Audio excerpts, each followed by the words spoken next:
Ernst Chladni, un musicien et physicien allemand du 8e siècle, fut un des premiers scientifiques occidentaux à étudier sérieusement le phénomène de l'onde.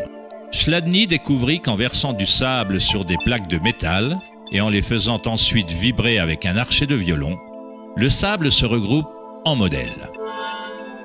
Différentes formes géométriques se dessinent selon la vibration produite. Chladni archiva un catalogue entier de ces formes qu'on désigne sous le nom des figures de Chladni. On peut trouver un grand nombre de ces modèles dans le monde naturel, comme les taches sur la tortue ou les modèles tachetés des léopards.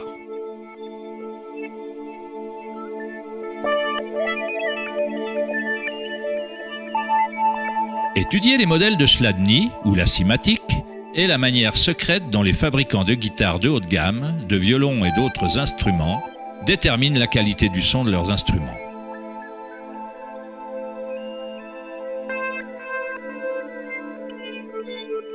Dans les années 60, Hans Jenny a développé le travail de Chladni en utilisant des fluides variés et l'amplification électronique pour créer des fréquences sonores et les a surnommées cymatiques. Si on fait passer de simples ondes sinusoïdales à travers un plat rempli d'eau, on observe des modèles dans l'eau. Différents modèles d'ondulation apparaîtront selon la fréquence de l'onde. Plus la fréquence est élevée, plus le modèle est complexe. Ces formes peuvent être répétées, elles ne sont pas le fruit du hasard. Plus on observe, plus on commence à voir la façon dont les vibrations arrangent la matière en forme complexe à partir de simples ondes répétées. La vibration de l'eau ressemble au modèle d'un tournesol.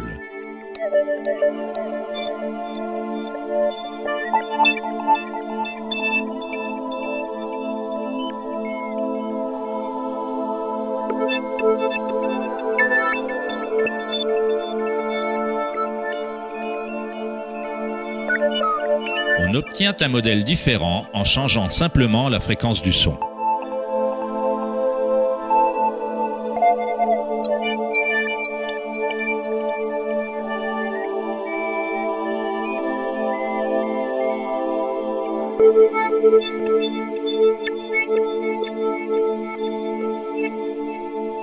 L'eau est une substance très mystérieuse.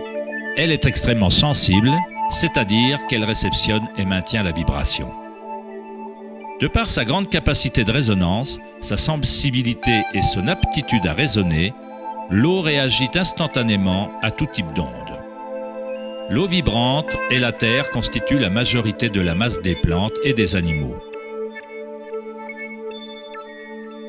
On peut facilement observer la façon dont les vibrations dans l'eau créent des modèles naturels reconnaissables, mais en y ajoutant des solides et en augmentant l'amplitude, des choses encore plus intéressantes se produisent. En ajoutant de la fécule de maïs à l'eau, un phénomène plus complexe se produit.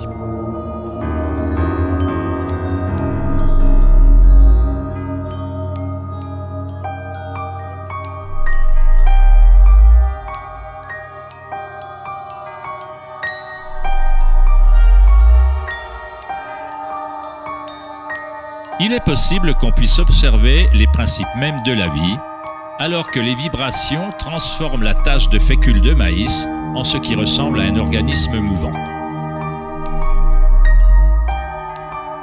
Le principe d'animation de l'univers est décrit dans chaque grande religion, utilisant des mots qui reflètent la compréhension de cette période de l'histoire.